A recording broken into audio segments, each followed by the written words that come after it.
What up, guys? The Bench Buddies are back with my MLB Week 3 power rankings. Before I get into it, hit that subscribe button down below to be entered into a giveaway at 500 subscribers. We'll start with 30 to 26.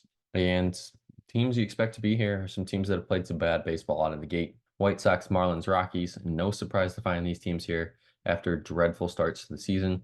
The Giants are struggling a little bit out of the gates. But I think they will get their footing in a little bit here as they travel to Miami. Hopefully can win a series there to get back on pace for a series at home against Arizona. Then you have the Nationals actually beat the Giants, and that's why they're moving up a spot last week. And then they fell in a series, 3 games, 1-2 to Oakland. But they have a tough schedule this week. 3 games on the road against the Dodgers to complete that road trip, and then 3 at home against Houston. That Nationals team is a team I think could play spoiler at the end of the year against some teams because I think they will be bringing up some good guys towards July, August, and really getting them some looks. But the Nationals will be good till then. But from now till then, I think the Nationals are a big question mark, and depending on how we can see this team perform.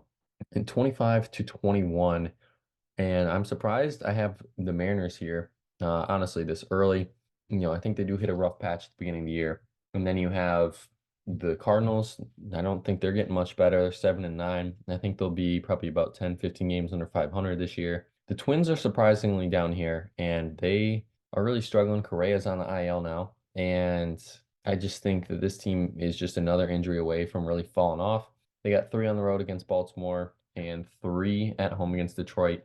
And that series against Detroit is going to be a big one if this Twins team wants to get back in it right away. Oakland and the Angels. Oakland's a team that I think could prove some people wrong this year. I won't say they're not going to have the worst record, that's for sure. But I think Oakland could be a team that's, 65, 70, 75 if it's a really good year for the A's.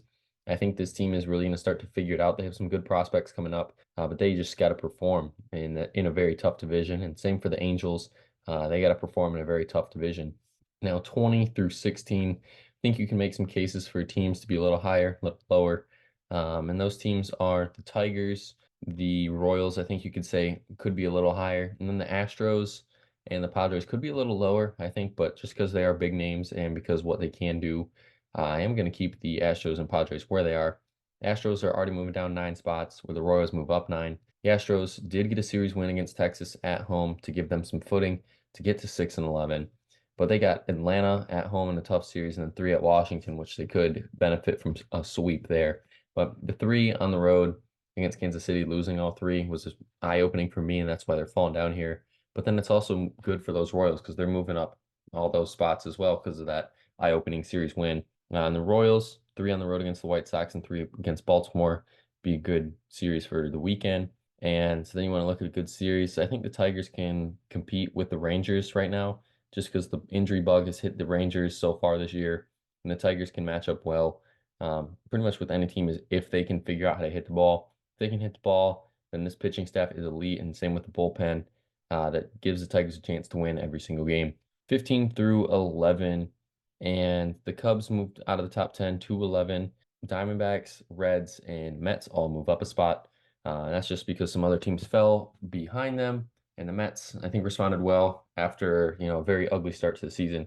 They figured it out, won 2 straight series against some 2 decent good teams against the Braves and the Royals. And then same for the Reds. Tough series against Milwaukee, but they responded well with a sweep against Chicago. Then the Blue Jays just doing enough, scraping, getting series wins and getting wins back to 8-8.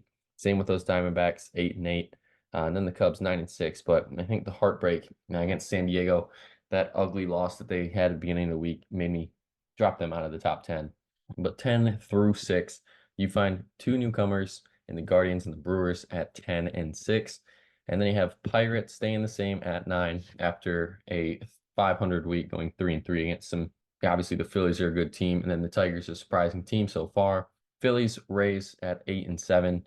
And it's Rays went 4-2 last week, got some series wins. Phillies tied against the Pirates, which is okay. Then a series win against St. Louis. It's nothing really big happening here on this one. But the Guardians do have, I think, very favorable matchups this week where they could, really get their footing, go even further in the AL Central. And same for the Pirates. I think it's going to be a big series on the road against the Mets. If they can figure out how to win that series, and win a series again at home against Boston. This Pirates team might be jumping up a bit as well, but the Phillies should take care of business. The Rays should at least win 3 or 4 against the Angels, and then go on the road against the Yankees in a tough series. Then the Brewers, I think, it's a divisional rival weekend series against St. Louis on the road. That'll be tough for them. But the San Diego one is going to be a big, big series for them to see what kind of Brewers team we're really going to get moving forward here. Then 5-1, a newcomer at the top with the New York Yankees. 4-2 week is pretty good, but they did that on the road against one of the hottest teams in baseball to start against Cleveland. Got their wins. They're 12-4, the only team with 4 losses right now. Best in the league, and obviously so you got to put them at number one. They get through 6 divisional games this week, 3 on the road at Toronto, 3 versus Tampa Bay. I think they at least got to go 3-3 to possibly have a chance to stay at the top. 4-2, really to solidify themselves at one, whether that's a sweep on the road or however they do it. They need to at least go 4-2.